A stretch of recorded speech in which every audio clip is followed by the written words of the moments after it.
I told the group Messi did not owe the World Cup to Argentina, but football owed the World Cup to Messi. Coach Jorge Sampaoli was speaking after a Lionel Messi hat-trick against Ecuador, the 44th of his career, ensured Argentina survived a scare to reach the World Cup finals. The 2014 runners-up began the day sixth in the groups, knowing only a top four place would see them qualify automatically for Russia. They made a terrible start in Quito, conceding inside 38 seconds, but the Barcelona superstar led Argentina's fight back to ensure they secured their place in next year's tournament. It was part of a remarkable night of football that saw Panama qualify for their first World Cup with a controversial goal in a 21 win over Costa Rica. The United States miss out on the tournament for the first time since 1986 after losing to Trinidad Tobago. Chile manager Juan Antonio Pizzi stepped down after his side lost to Brazil to miss out on qualifying for their third consecutive World Cup. Portugal beat Switzerland to replace them at the top of their qualifying group, but the Netherlands go out despite winning Argentina. Argentina fans celebrated following their qualification for the World Cup in 2018. Messi said it would have been crazy had Argentina not qualified for Russia 2018, but it took his intervention to ensure they reached their 12th consecutive World Cup. Ecuador scored in the first minute, taking advantage of Argentina's hesitancy, before Messi struck twice before halftime to calm some nerves. His third, a lofted chip over goalkeeper Maximo Banguera, saw his country win for the first time in the Ecuadorian capital since 2001 and, crucially, reach next year's World Cup. Sampaoli warned against Argentina depending too much on Messi, despite it being a remarkable 11 months since any other Argentina player scored for the national team in a World Cup qualifier. Today, luckily, the nationality of the best player in the world is Argentinian, Sampaoli continued. We must be sure everything does not depend on Leo, but today he brought his great ability. I told the group we should help him be in the World Cup.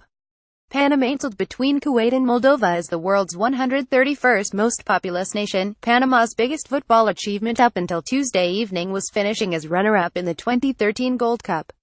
Now, they have reached their first World Cup, but it was not without controversy, because the Gabriel Torres header that drew Panama level with Costa Rica did not appear to cross the line.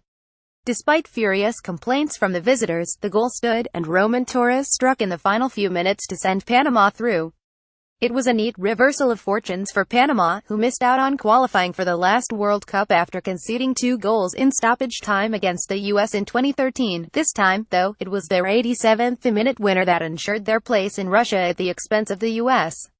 President of Panama Juan Carlos Varela declared a national holiday following their victory. United States. In contrast to Panama, the United States had a population of 323.1 million.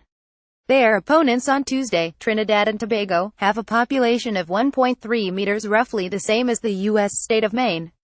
Described as the most surreal and embarrassing night in U.S. soccer history and simply devastating by American journalists, the players were left in tears following their shock 21 loss. It's a blemish for us. We should not be staying at home for this World Cup, and I take responsibility, Coach Bruce Arena said of a team ranked 28th in the world. We failed on the day. No excuses. We failed today. We should have walked off this field with at least a point. This is the first time the U.S. have failed to qualify for the World Cup since 1986. Journalist Alicia Jessup drew parallels with the national women's team captain Michael Bradley described the night as the perfect storm. Everything that could have possibly gone wrong did, in the stadium and in 2 other stadiums across the CONCACAF region, he added. To give away the first goal like that, an own goal, is a killer. But the reality is it was all there for us, and we have nobody to blame but ourselves. A draw would have been enough for the United States to automatically qualify. Chile. Portugal. Brazil ended Chile's slim hopes of reaching the World Cup as their 30 victory pushed Alexis Sanchez and company from 3rd to 6th in the qualifying group. Midfielder Arturo Vidal, who missed the game through suspension, announced his retirement following the loss and tweeted that "My soul is destroyed. Thanks boys, for everything, for all these years together giving our lives in every game," the 30-year-old wrote. Chile's Argentinian manager Juan Antonio Pizzi also left his post after Tuesday's disappointment. While it was misery for Sanchez, another superstar forward, Cristiano Ronaldo, was smiling as Portugal avoided the playoffs to guarantee their 5th consecutive World Cup appearance with a 20 victory over Switzerland.